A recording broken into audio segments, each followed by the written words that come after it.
Joining us now is Senator Tom Cotton, who has long warned about TikTok. Senator, that's quite a list, and that's just scratching the surface. What does that tell you about the revolving door of power to influence peddling in Washington, especially on behalf, essentially, of the CCP? Well, Laura, it was a great interview you had with my friend Mike Gallagher last night. He's right. TikTok is like a kind of digital fentanyl or Trojan horse on the phones of America's youth. If you have it on your phone, you should delete it and then probably get a new phone as well.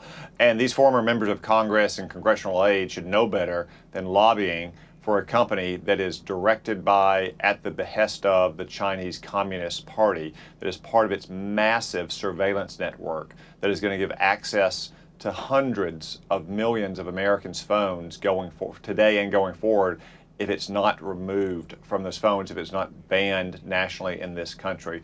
Mike Gallagher and I also have legislation that would close this loophole he spoke about, that would require any person who's lobbying for one of these Chinese companies to register not just as a lobbyist and require diligent journalists at places like Washington Examiner to go ferret them out, but rather register as a foreign agent, because in China there simply is no line between the Communist Party and Chinese companies.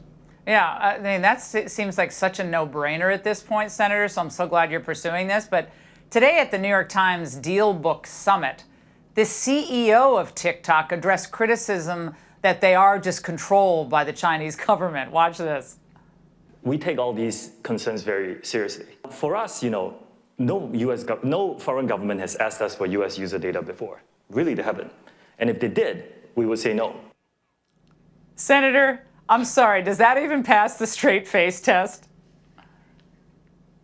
No, and if he said no, he might go the way of Jack Ma and be disappeared and never heard from again either.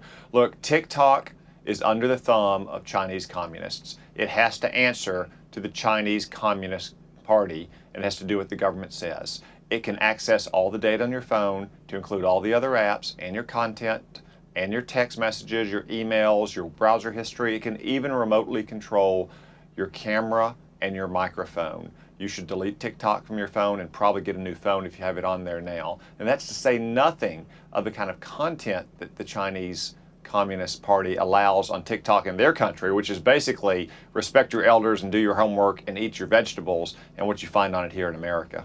I'm not sure they're even getting vegetables, Senator, but it's good to see you tonight. Thank you.